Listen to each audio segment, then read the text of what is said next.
திருச்செந்தூர் முருகன் வழிபாடு முறை பலன்கள். திருச்செந்தூர் கோவிலில் வழிபடுவதால் என்னென்ன நன்மைகள் ஏற்படுகின்றன என்பதை இங்கு காண்போம். அஞ்ஞானத்தில் இருப்பவர்களுக்கு நிரந்தர உண்மையை போதித்து மெய்ஞான பாதைக்கு வழிகாட்டுபவர்தான் குரு. தந்தைக்கு ஞானத்தை போதித்து சிவகுருநாதன் என்று பெயர் பெற்ற முருகப்பெருமானும் ஒரு மனிதனுக்கு மெய்ஞானத்தையும் இன்ன பிற நன்மைகளையும் அளிக்கும் நவகிரகங்களில் ஒருவராகிய வியாழன் அல்லது குருபகவானும் ஒரே அம்சமாக இருக்கும் திருச்செந்தூர் கோவிலில் வழிபடுவதால் என்னென்ன நன்மைகள் ஏற்படுகின்றன என்பதை இங்கு காண்போம். சூரபத்மன் எனும் அரக்கனை அழிப்பதற்காக சிவ பெருமானால் தோற்றுவிக்கப்பட்டவர் செந்திலாண்டவராகிய முருகப்பெருமான். சூரபத்மனையும் அவரது அராஜக ஆட்சியையும் அகற்ற அவனுடன் போர் புரிய தொடங்கினார் முருகன். இப்போரில் முருகப்பெருமானுக்கு பல ஆலோசனைகளை வழங்கியவர் தேவர்களின் குருவான குரு பகவான்.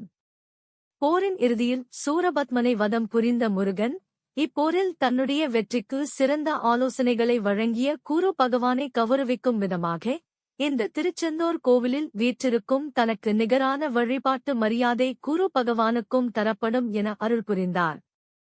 எனவே இத்தல முருகனே குரு பகவானாக கருதி வழிபடப்படுகிறார். ஜோதிடத்தில் குரு பகவான் மட்டுமே முழு சுபகிரகம்.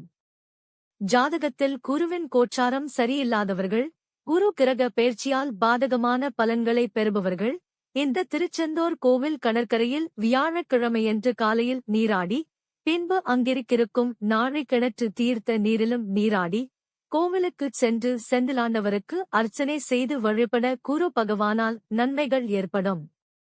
குரு கிரக பெயர்ச்சியால் கெடுதலான பலன் ஏற்பட இருந்தவர்களுக்கும் அந்த பாதிப்பு ஏற்படாமல் காக்கும். புத்திரப்பேறு, உயர் பதவிகள், பொன் சேர்க்கை போன்றவற்றிற்கும் குரு பகவானே காரணமாகிறார். எனவே முன்பு கூறப்பட்டது போலவே இக்கோவிலின் கடல் மற்றும் தீர்த்தத்தில் நீராடி பின்பு இறைவனுக்கு அர்ச்சனை செய்து வழிபட்டு இக்கோவிலில் இருந்தவாறே முருகன் மற்றும் குரு பகவானுக்குரிய மந்திரத்தை கூறி வழிபட்டு கோவிலை 9 முறை வலம் வந்து வழிபட வேண்டும். இதனால் ஒருவர் எத்துறை சார்ந்த பணிகளில் ஈடுபட்டிருந்தாலும் அதில் உயர்ந்த நிலைக்கு வருவார்கள். குறிப்பாக அரசியலில் இருப்பவர்கள் இந்த வழிபாட்டை செய்ய அவர்களுக்கு நல்ல யோகம் உண்டாகும். நீண்ட நாட்களாக குழந்தைகள் இல்லாமல் தவித்தவர்களுக்கு குழந்தைகள் பிறக்கும். பொன் ஆபரணங்களின் சேர்க்கையும் ஏற்படும்.